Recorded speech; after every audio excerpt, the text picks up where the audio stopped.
You know, the entertainment industry has so many arms: Yeah. movies, music, comedy, media, fashion, you know, makeup, whatever it is.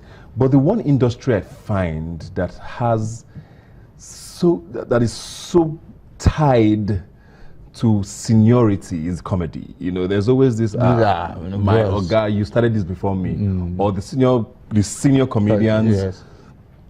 Using the word loosely, look down on younger comedians. It's almost like, oh, you started last week, so you can't be. Yeah. Why is that? Why is that so much in the comedy industry? There's always the seniority thing. Well, I won't say that way. I won't say that way. It's just personal upbringing. You know, I'm being taught that if you see someone older than you or that knows better than you, you should always be humble enough to, you know, tap from them.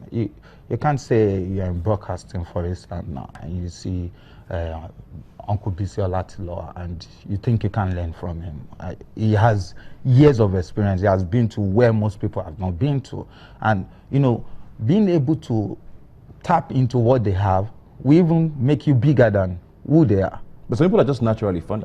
Some, you know, like I said, why can't they get personal, their due like I said, respect? like They're I just said, naturally personal fun. upbringing. Some people are just all about that. I granted an interview someday, and somebody was asking me, who are your mentors? Who are your mentors in the industry? You know, we're seated like this.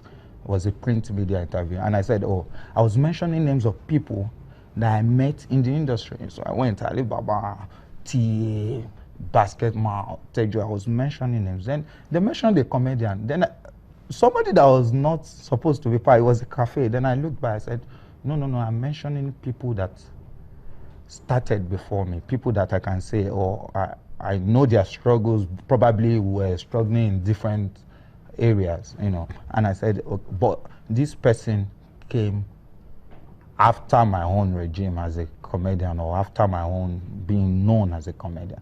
Then when I saw the headline, I respect this, I respect that, this person is my junior. I'm not of that school of thought.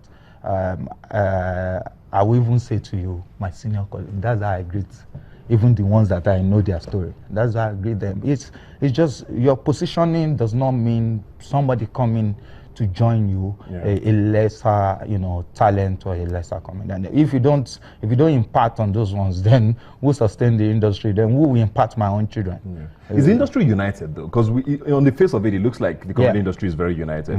But we always hear stories sometimes. You hear this person stories doesn't like everywhere. this person, and you guys try to put up that front. Is there real unity in the comedy industry? You will hear stories, and that is based on individuals' personal differences. For me, I think if you say you want to call comedians, some people will say, okay, why is this person in particular calling us together? Why can't this person be here?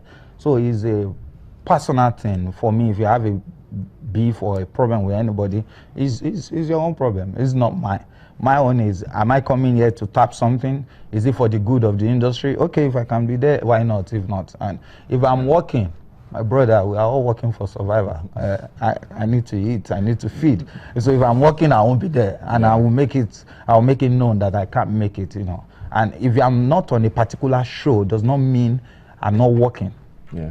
Or if you're not on a particular show, does not mean you are not part of the system. You know, Nigeria is big. We are over 180 million. So we are not up to 1 million comedians. So why the headache? Yeah. Do you think comedians are masters of ceremony though? There's that controversy.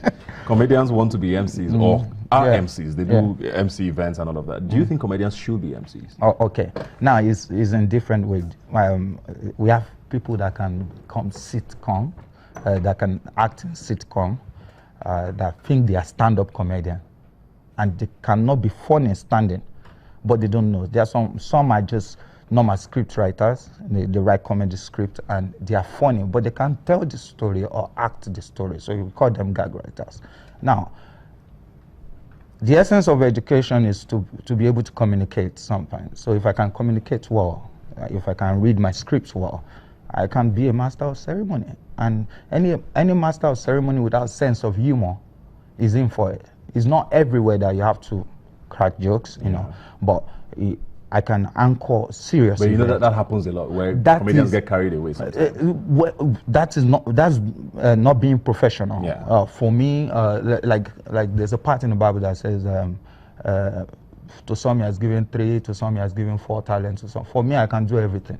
Some people should know their limits, but which they won't, and they don't, and they will never, because they go like, if this person can do it, I'm a comedian too, I will go and do it. And that's why I say we are moving away from the era of the boy come fall down, come. We are getting to that era of your excellence. So what's your strongest point? You are now as a comedian. What's your strongest point? What part of comedy is your strongest? Every part. I can act every part. You will just look as if the boy is proud, but trust me, every part. Sitcom? Every part. Do something. Can you do something of impromptu now about me? About it.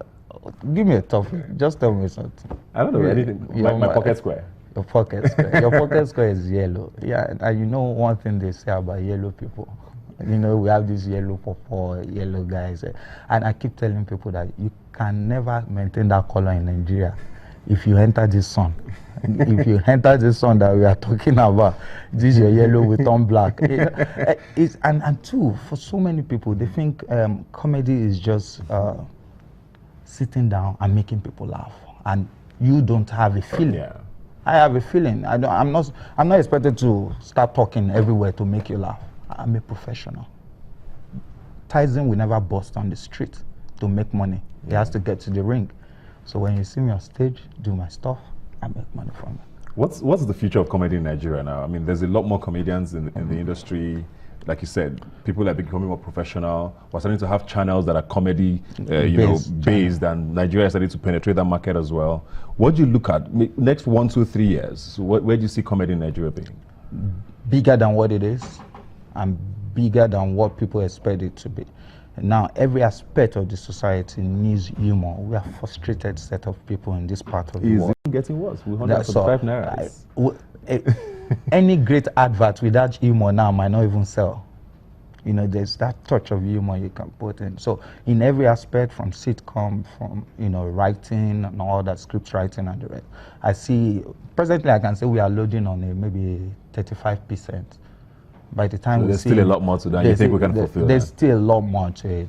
Thank you very much, Omababa. Good luck with everything you're doing. I'm a huge fan, of course. Same here. And thanks for being here today. Thank you for having me. Well, like I always say, you can follow the conversation on Twitter. YNigerTV is the handle. The hashtag to follow is Rubbin Minds. You can also visit the website, ynniger.com. Remember, you've never seen young people talk like this before. I'll see you next week. Come on, come on.